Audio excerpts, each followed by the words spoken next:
Bienvenue à toi, égaré des internets, dans ce podcast flambant neuf, toutes les femmes de ta vie.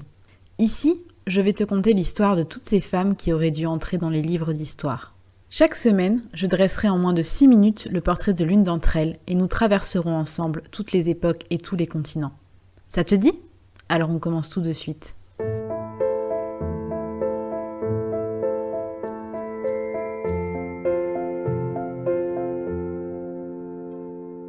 Aujourd'hui, je vais te raconter l'histoire de Qing Shi, pirate chinoise du XVIIIe siècle. Qing est née en 1775 dans la province de Canton, en Chine, sous la dynastie Qing. De son enfance, on ne connaît rien, mais à la fin de l'adolescence, elle devient prostituée et rejoint un bordel flottant sous le nom de Shijiangou. Très vite, elle devient célèbre dans la région pour ses intrigues et ses qualités de businesswoman hors pair. Mais en 1801, alors âgée de 26 ans, elle est enlevée par l'équipage de Sheng Yi, figure emblématique de la piraterie chinoise. Qing le séduit, et Sheng, impressionné par son intelligence et ses compétences en négociation, la demande en mariage. Elle accepte à condition de diriger à parts égales sa flotte de 200 bateaux. Ensemble, ils ont 2 fils, Sheng Ying et Sheng Heng, et adoptent également un 3e garçon, Sheng Pao, qui devient leur héritier légitime. Ensemble, ils réunissent une flotte de 400 navires sous le nom de la flotte au drapeau rouge. Mais en 1807, Sheng Yi meurt dans une tempête. Qing prend alors la tête de la flotte, écartant les velléités de nombreux amiraux de son mari. Elle renforce ses liens avec la famille de son mari et nomme son fils adoptif, Sheng Pao, premier lieutenant de sa flotte. En réalité, il devient son amant et ils finissent par se marier après avoir annulé l'adoption de celui-ci. Ils ont ensemble un fils et une fille. Qing renforce son autorité sur l'ensemble de l'impressionnante flotte au drapeau rouge grâce à un code de conduite et une hiérarchie stricte.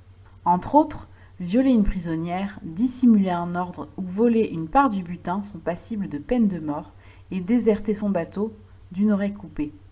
8 hommes de la flotte auraient ainsi été condamnés à mort et leurs familles vendues comme esclaves. Cette discipline sans compromis fait de la flotte au drapeau rouge la plus redoutable des mers de Chine. Qing fait de la piraterie un véritable business qui lui rapporte beaucoup. Elle est l'une des femmes les plus puissantes du continent asiatique au début du XIXe siècle.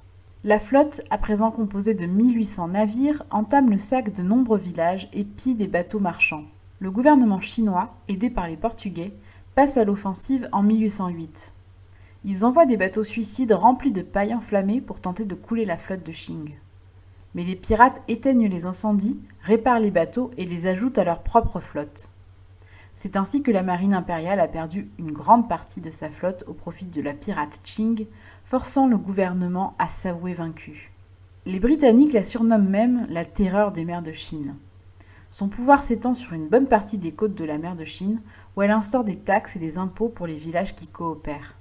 Mais son pouvoir et sa place de plus grande pirate est mise à mal lorsque son rival, Opotay, obtient du gouvernement une amnistie pour lui et ses hommes. Qing devient la cible numéro 1 du gouvernement, qui est déterminé à détruire sa flotte. En 1810, alors âgée de 35 ans, elle met en scène son propre retrait de la vie criminelle et chaotique qu'elle vient de mener pendant 10 ans. Elle se rend aux autorités locales, sans armes, et discute d'une amnistie pour elle et ses hommes.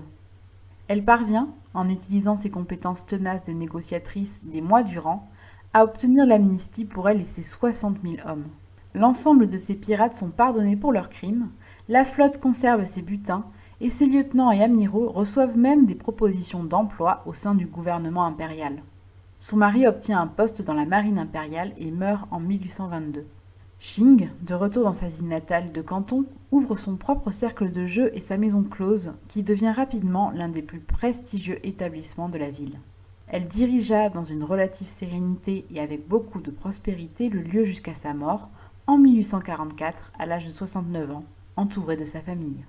Qing Shi a sûrement été l'une des femmes les plus redoutables et sanguinaires de l'histoire de l'humanité. Elle a construit son propre empire à une époque et dans un pays où presque aucune femme n'avait le droit de travailler ou de posséder des biens. Son exemple montre que l'ambition, la soif du pouvoir et la cruauté ne sont pas des sentiments inconnus aux femmes, des sentiments genrés qui ne seraient réservés qu'aux hommes. Et si ses choix de vie étaient loin de la légalité, criminels, il n'en reste pas moins que ce sont ses propres compétences qui lui ont permis de réussir. Et à travers l'histoire de Qing Shi, c'est un peu toutes les femmes de nos vies que nous retrouvons. Jusqu'à la prochaine!